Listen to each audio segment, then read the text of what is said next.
Rasulullah sallallahu alaihi wasallam. Nabi bermimpi untuk pergi ke Mekah. Setelah 6 tahun daripada hijrahnya, tidak pernah kembali ke Mekah. Kita tahu kedudukan Mekah di hati Nabi Muhammad sallallahu alaihi wasallam adalah merupakan haqqul bidan ila Allah, kata baginda Rasulullah. Nabi ketika keluar mengatakan kepada Mekah, wahai Mekah, sesungguhnya kamu negeri yang amat disukai oleh Allah. Kalau bukan oleh kerana kamu mengeluarkan aku daripada tempat kamu, aku tak akan keluar daripada tempat engkau, wahai Mekah. Wahai Mekah, aku tidak keluar, sesungguhnya engkau adalah merupakan negeri yang amat disukai oleh Allah. Kalau bukan oleh kerana penduduk kamu mengusir aku tak akan keluar daripada tempat kamu. Ini penyampaian Nabi kepada kota Mekah ketika baru keluar dari kota Mekah. 6 tahun berlalu, yang namanya manusia itu mesti rindu kepada kampung halaman sendiri. Nabi termimpi bahwasanya beliau masuk ke kota Mekah dalam keadaan memakai ihram dan juga melakukan tawaf. Nabi memahami itu adalah merupakan satu peluang untuk beliau melakukan amal ibadah umrah ataupun haji untuk masuk ke kota Makkah. Maka beliau pun bergegas, bersiap sedia untuk menyempurnakan atau melakukan apa yang diimpikan ketika terdengar oleh para sahabat hasrat Nabi untuk masuk ke kota Makkah. Maka 1.500 orang pun bersedia untuk menemani Nabi Muhammad sallallahu alaihi wasallam. Ramai daripada kaum muhajirin juga yang rindu untuk memasuki kota Makkah. Dalam perjalanannya menuju ke kota Makkah, terdengar oleh orang-orang Quraisy, kalau baginda Rasulullah keluar dengan 1.500 orang ingin memasuki kota Makkah, dan itu bukan jumlah bilangan yang sedikit. Orang-orang Quraisy melakukan muamarah, yakni melakukan satu permusyawaratan terkeempat. Adakah akan membiarkan masuk ataukah akan diusir? Apapun juga harganya. Perang jadi perang. Mereka bermusyawarah dan berpakat satu dengan yang lain untuk tidak mengizinkan Rasulullah dengan para tetamu Allah untuk memasuki kota Makkah. Maka sampai putusan kalau tidak diizinkan masuk dan akan berlaku pertumpahan darah bila mana perjalanan itu diteruskan. Maka pada waktu itu baginda berada di kawasan yang namanya Hudaybiyah. Datang juru runding daripada dua belah pihak. Maka Nabi menghantarkan Sayyidina Utsman bin Affan untuk menjadi duta kepada Rasulullah, mewakili Rasulullah kepada orang Quraisy. Nabi pilih seorang yang mempunyai kedudukan di mata orang Quraisy. Utsman bin Affan adalah orang yang mempunyai kedudukan dan sangat dihormati. Tidak pun kalau nanti duta, kalau ada yang menjadi ketua negara nanti, cari orang yang kalau ingin dipilih menjadi duta di sebuah tempat yang orang itu adalah disukai oleh tempat itu. Nabi SAW menghantarkan Utsman bin Affan demi agar supaya tujuan yang diharapkan oleh Nabi boleh tercapai, dihantarkan seorang yang boleh buka pembicaraannya itu dapat diterima oleh mereka. Nabi hantar Utsman bin Affan, berhari-hari tak ada berita, tak balik pun Utsman bin Affan, dapat berita kalau Utsman bin Affan dibunuh. Ketika Nabi dengar berita itu, orang yang dihantar untuk berunding itu mempunyai kehormatan tersendiri, walaupun di zaman itu tak boleh untuk disakiti ataupun dibunuh ataupun dilukai. Maka Nabi SAW mengajak kepada seluruh para sahabat yang masih memakai pakaian ihram, hanya 2 helai kain, tak ada baju perang, tak ada songkok perang, hanya pedang ada sahaja, tak ada perisai nak menangkal daripada pukulan pedang ataupun panah sebab mereka datang daripada Madinah ke Mekah hanya untuk melakukan amal ibadah sahaja, tak ada persiapan pun nak perang.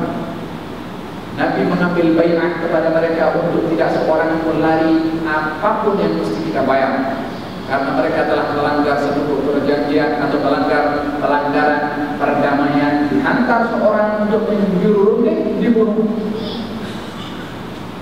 Maka berita itu ketika sampai kepada Nabi, Nabi mengambil baiat. Tak seorang pun daripada para sahabat walaupun hanya memakai 2 helai kain kafan yang bertutur daripada berbaiat untuk berperang bersama dengan Rasulullah SAW. Mereka tidak pandang baju besi. Mereka tidak pandang berapa granat yang ada dalam kantong atau beg mereka. Tak tengok kekuatan nuklir ke apa saja. Mereka hanya ada 2 helai kain kafan dan pedang. Akan menghadapi ribuan orang-orang Quraisy dengan baju besi dengan persiapan yang begitu luar biasa. Falsafah para sahabat di dalam peperangan itu bukan ingin mencari menang atau kalah, tapi yang dicari itu adalah mengangkat kalimat Allah. Kata syahidah atau kalah. Sahabat bila mana berperang mengangkat kalimat Allah atau syahid, dua-dua baik. Tapi kalau tujuannya menang atau kalah, belum tentu menang dalam saf yang benar atau kalah berada dalam saf yang benar. Syiar para sahabat dalam berperang menegakkan kalimat Allah, hukum Allah atau syahid. Maka semuanya berbaiat kepada baginda Rasulullah. Ternyata dapat tahu kalau berita tentang pembunuhan Utsman bin Affan adalah dusta. Turun firman Allah Subhanahu wa taala dalam Al-Qur'an tentang mereka orang-orang yang berbaiat di bawah pokok. Radhiyallahu minal ladzina yubayyi'unaka innama yubayyi'una Allah yadullahu fawqa aydihim. Sesungguhnya mereka berbaiat kepada engkau wahai Muhammad, mereka itu berbaiat kepada Allah. Mereka berjabat tangan dengan Nabi Muhammad. Macam mana dikatakan berbaiat kepada Allah Subhanahu wa taala? Sebab taat kepada orang ini adalah taat kepada Allah Subhanahu wa taala. Radhiyallahu anhum wa radu anhu. Allah ridha kepada mereka itu sahabat Nabi yang berbaiat kepada Rasulullah, mereka ridha kepada Allah Subhanahu wa taala. Syahid adalah ketika dapat tahu baginda Rasulullah kalau si Utsman tidak dibunuh, maka baginda Rasulullah SAW adalah mengambil jalan tengah untuk menghantarkan 2 orang untuk berunding damai dengan mereka pihak orang Quraisy. Dihantarkan seorang juru runding daripada Quraisy bernama Suhail bin Mu'awiyah. Datang kepada Rasulullah SAW. Baginda berada dalam kemahnya, menghampiri kepada baginda Rasulullah dan memainkan janggut Nabi Muhammad SAW. Untuk Nabi agak panjang, dimainkan di hadapan para sahabat. Kata Mughirah bin Syu'bah, ketika tangan engkau sebelum potong tangan. Tapi Nabi dengan begitu bijaksana, santun dan tegas. Nabi tanya siapa yang datang juru runding daripada pihak Quraisy. Diberitahukan namanya Suhail bin Mu'awiyah. Suhail itu dalam bahasa Arab artinya mudah. Nabi bersabda, "Sahula amruna." Kalau begitu perundingan ini akan berjalan mudah. Rasulullah ini sifatnya adalah yuhibbul fa'lal hasan, suka mempunyai harapan yang baik, optimis selalu. Tidak ada orang yang namanya baik melainkan mengharapkan perkara yang baik daripada orang yang namanya baik. Tidak berada di sebuah tempat yang baik kecuali mengharapkan kebaikan di tempat yang baik. Tidak berada di sebuah tempat yang tidak baik melainkan beliau akan berpindah ke tempat yang lain karena khawatir perkara buruk berlaku di tempat itu. Nabi SAW datang seorang berkata bersabda, siapa di antara kamu yang boleh menuangkan susu Satu orang bangkit, namanya siapa? Namanya tak elok lah, namanya panas ke, namanya api ke. Kata Nabi, jangan kau, yang lain saja. 2-3 orang bangkit nak tuang susu, namanya tak elok, Nabi tak izinkan. Baru yang last sekali namanya elok, kamu tuang. Sampai sedemikian baginda meletakkan perkara harapan yang baik pada sesuatu yang baik. Ketika diberitahukan nama guru itu Suhail Ibn Amr, Nabi bersabda, "Sahulah amruna, insyaallah kita berurusan baik." Letakkan kertas ataupun daripada kulit untuk buat isi perjanjian damai. Bagi dia panggil Sayyidina Ali. Ali, tulis. Ali tulis Bismillahirrahmanirrahim. Kata Suhail Ibn Amr, kami tak kenal dengan istilah Bismillahirrahmanirrahim ini, tak nak. Tapi tulis Bismillahirrahmanirrahim. Kata baginda Rasulullah, hapus, tulis Bismillahirrahmanirrahim. Hapus Sayyidina Ali, tulis Bismillahirrahmanirrahim. Bukankah ini satu penghinaan kepada nama Allah? Ya. Nabi tampar itu Suhail bin Amr, Nabi mati, Nabi halau. Dan hapus. Adakah Nabi hina karena menghapus nama Allah Subhanahu wa ta'ala? Kita akan tengok kemudian apa yang berlaku daripada peristiwa. Tulis min Muhammad Rasulullah Suhail ibn Amr, daripada Muhammad Rasulullah pada Suhail ibn Amr. Nah, tulis isi perjanjian. Tulis Sayyidina Ali. Kata Suhail ibn Amr, kalau kami tahu kamu Rasulullah, kami tak akan perangi kepada kamu. Hapus. Tulis Muhammad bin Abdullah. Nabi sabda, hapus Ali. Tulis Muhammad bin Abdullah. Kata Sayyidina Ali, tak bukan hapus. Ali pertama toleransi, okey. Yang kedua bukan Rasulullah, okey. Nabi SAW mengatakan kepada Sayyidina Ali, ya Ali, aku Rasulullah, wa inna tabuni. Aku tetap Rasulullah, walaupun mereka dustakan aku. Nabi tetap mulia, walaupun mereka menghina. Nabi tetap agung, walaupun mereka menjatuhkan marwah. Nabi tetap berada di atas, walaupun mereka tak jatuhkan. Bukan perkara baru apa yang dibuat oleh mereka zaman kita sekarang. Ini berlaku kepada kita. Yang dahulu berlaku direct langsung kepada Nabi SAW. Sikap Sayyidina Ali mengatakan, apa tak nak hapus Rasulullah, ini penghinaan kepada Nabi SAW. Macam mana mereka menghina kepada Rasulullah? Tapi apa respon Nabi? Kan hapus. Nabi bersabda, aku tetap Rasulullah walaupun mereka mendustakan aku. Tunjukkan mana tempatnya. Dan tunjukkan Sayyidina Ali di mana tempat Rasulullah juga bersama Sayyidina Ali dihapus oleh Nabi baginda Rasulullah SAW, dan tulis disempurnakan oleh Sayyidina Ali Muhammad bin Abdullah. Di sebalik apa yang berlaku tersimpan sejuta rahasia yang baik diharapkan dari Nabi SAW. Yang lebih baik dan lebih berharga berbandingkan dengan mempertahankan kalimat itu yang kalau tidak dipertahankan pun, bukan bermakna itu menunjukkan penghinaan kepada Rasulullah SAW. Nabi bersabda, hapus. Dihapus sendiri oleh Nabi karena Sayyidina Ali tidak mau. Sayyidina Ali tak terima masalah kau. Okay, ini Habib, kasih aku Rasulullah, Rasul aku, Nabi aku tak nak hapus kalimat itu.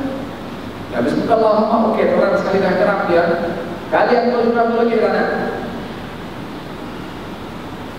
Ya Ali, bukankah Nabi suruh? Di mana ketaatan kamu kepada Rasulullah, wahai Ali? Ketaatan aku kepada Rasulullah adalah sangat tepat. Tidak taatnya dalam lahirnya subuhan Nabi itu adalah pangkal atau intipati daripada taatnya Sayyidina Ali kepada Rasulullah. Kalau itu dikatakan Sayyidina Ali tidak taat kepada Rasulullah, Rasulullah akan marah kepada Ali bin Abi Thalib. Apa pasal kamu taat kepada aku? Dia tak marah. Dia tahu Sayyidina Ali tak nak menghapus itu kalimat Rasulullah karena kedudukan Rasulullah terlampau dalam. Di hadis Sayyidina Ali bin Abi Thalib. Muhammad bin Abdullah. Selesai si perjanjian damai, tidak berperang selama 2 tahun, kemudian tak boleh masuk ke Mekah pada tahun ini. Sesiapa sahaja yang beriman daripada orang Quraisy pergi ke Madinah, maka Rasulullah kena kembalikan ke kota Mekah. Tapi sesiapa saja daripada kota Madinah yang masuk ke kota Mekah, maka orang Mekah boleh tahan mereka untuk tidak kembalikan ke Madinah. Perjanjian yang bahayanya adalah tidak seimbang, tidak equal satu dengan yang lain. Macam mana boleh berlaku begitu? Saudara tak boleh masuk Mekah. Yang beriman daripada orang Quraisy kasih balik ke kota Mekah. Yang masuk daripada Madinah ke kota Mekah, mereka orang Quraisy berhak untuk tidak mengembalikan ke kota Madinah. Nabi mengatakan yang Sayyidina Umar pada akhirnya setelah Suhail bin Amr itu pergi, berkata kepada Sayyidina Abu Bakar, berkata kepada Rasulullah, ya Rasulullah, awalnya sebenarnya mana hak? Bukankah kita berada dalam tangan pihak yang benar? Nabi kata, ya. Bukankah engkau adalah Rasulullah? Ya.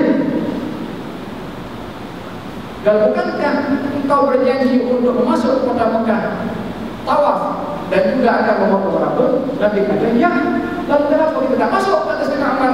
Nabi kata, adakah aku cakap kepada engkau masuk ke kota Mekah tahun ini?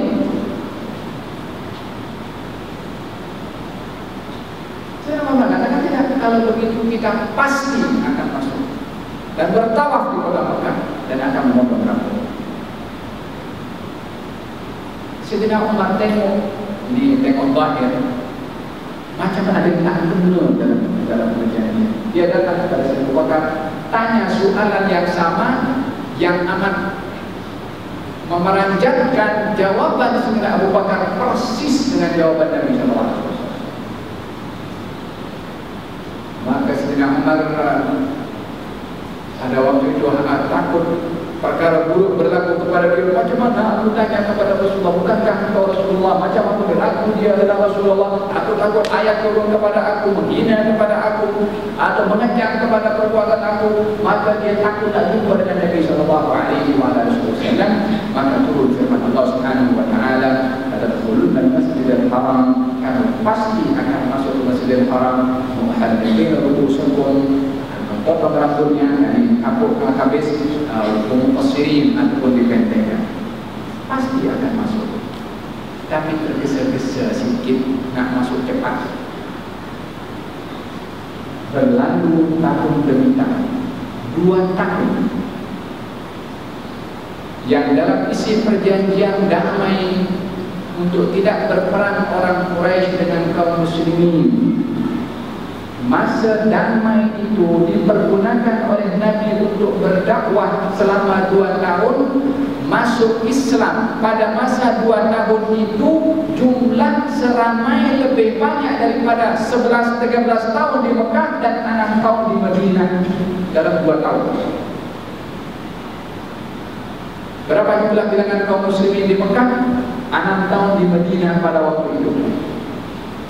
Dengan 2 tahun masa perjanjian damai, perjanjian damai itu tidak perang, senanglah sikit, tak perlu sebut-sebut apa gaduh dengan yang lain. Dipergunakan oleh Nabi 2 tahun itu untuk menghantarkan surat pergi ke Mughawqis, pergi ke Hercules, pergi ke Mundir bin Sawa, menghantarkan kepada di Persia, Aslim Taslam, masuk Islam kau selamat. Baru tersebar itu pada masa 2 tahun, ribuan manusia masuk Islam disebabkan oleh kerana masa 2 tahun yang dimanfaatkan oleh Nabi SAW berdamai dengan orang yang tak nak tulis itu Rasulullah, orang yang tak mau tulis Bismillahirrahmanirrahim, menyikapi sesuatu dengan akhlak, bukan dengan emosi. Kata Sayyidina Abu Bakar Siddiq waktu pembukaan kota Mekah atau waktu Hajjatul Wada, haji yang terakhir Rasulullah SAW pada tahun ke-10 daripada hijrahnya Nabi Muhammad. Bagi dia setelah melakukan haji, bagi dia potong rambutnya sebelah kanan, diambil, bagi kepada sahabat yang ada di sebelahnya untuk membahagikan rambut rambut Nabi Muhammad SAW. Berebut satu dengan yang lain untuk mengambil rambutnya Rasulullah SAW. Mereka ingin mengambil rambut Rasulullah SAW. Bukan, ini rambut sampai ke seperti Buddha. Ini rambut Rasulullah SAW. Khalid bin Walid radhiyallahu anhu bila mana berperang dia akan buka dengan songkok perangnya itu akan Abu Nabi SAW dia berperang. Sehingga pada satu ketika songkok itu jatuh, Khalid bin Walid masuk ke dalam tengah-tengah medan peperangan tempat musuh, hanya nak ambil songkok itu saja. Kembali lagi ke kaum muslimin, kata kaum muslimin, kita taqtul nafsaka ya Khalid, kamu hampir nak bunuh diri kamu sendiri wahai Khalid, hanya untuk songkok saja. Dan bukan pasal songkoknya, pasal dalam itu ada rambutnya Rasulullah. Aku enggan untuk dipijak-pijak oleh kaki orang-orang kafir, walaupun aku mesti bayar nyawa. Sallallahu alaihi wasallam madrasah graduate daripada madrasah Muhammadiyah, bukan macam zaman kita sekarang. Bila dibahagikan rambut Nabi SAW, salah satu rambut itu jatuh ke tangan Suhail ibnu Amr setelah masuk Islam, yang tak nak tulis tadi Bismillahirrahmanirrahim, yang tak nak tulis Muhammad Rasulullah. Masuk Islam setelah beberapa lama itu ikut haji dengan Nabi, berebut nak ambil rambutnya Nabi SAW, yang tak nak tulis Rasulullah, yang tak nak tulis Bismillahirrahmanirrahim. Ketika kita berebut dengan satu orang, kata sedang Bakar Siddiq, kata Tuhan, aku ingat orang ini macam mana dahulu tak nak tulis Rasulullah, tak nak tulis Bismillahirrahmanirrahim. Hari ini berebut untuk mengambil rambutnya Rasulullah SAW. Apa agaknya kalau waktu itu adalah sikap Nabi SAW adalah yang tidak mencerminkan, mustahil Nabi SAW akan menampilkan satu cerminan yang tidak berakhlak. Ini perlu diterjemahkan menghadapi permasalahan di sekeliling kita itu dengan mencontohi bagaimana akhlak Nabi Muhammad SAW. Baru orang akan kenal kepada agama ini melalui apa yang kita persembahkan kepada mereka melalui akhlak. Tiada akhlak terpulung yang menjadi sebab hidayah kepada orang lain melebihi daripada akhlak yang dibawa oleh Rasulullah SAW. Bila mana untuk mengkaji jujur, tak sesiapapun yang beragama Islam ataupun bukan beragama Islam, kalau nak jujur untuk mengkaji tentang kepribadian hidup seseorang, akan didapati kehidupan kepribadian baginda Rasulullah SAW umpama matahari dalam akhlaknya. Ali ibn Hatim, seorang Kristian, datang daripada Asyam untuk berjumpa dengan Rasulullah, bukan untuk apa, nak tes, nak uji betul ke ini orang memang Nabi atau nak cari kedudukan. Ali bin Hatim datang ke rumahnya, maka ditanya oleh Rasulullah, siapa? Dan Ali bin Hatim. Maka baginda bangkit, dia adalah merupakan satu keturunan daripada satu keluarga terhormat di Mekah pada waktu dahulu. Dipegang tangannya, digenggam dengan Nabi SAW. Jom ikut ke rumah. Kristian. Di perjalanan datang seorang perempuan tua, mengatakan, ya Rasulullah, aku ada hajat kepada engkau. Dilepaskan tangan aja, Nabi tunggu sekejap, di hak kiri itu orang tua. Nabi duduk bercakap sambil menundukkan dia punya kepala. Orang tua bercakap untuk menyampaikan hajatnya dan juga untuk dibantu menyelesaikan permasalahan yang dihadapi oleh orang tua itu. Kata Adi bin Hatim, aku nampak dia ini berdiri langsung hanya nak dengar apa orang perempuan bercakap. Perempuan luar biasa, dilayan oleh insan termulia di atas muka bumi ini. Tak pandang bulu siapa perempuan yang nak bercakap itu. tak pandang daripada keluarga mana, tak dilihat keturunan siapa, tak dilihat sejauh mana dia sudah berjasa. Datang ada hajat Nabi hampiri, selesaikan hajatnya.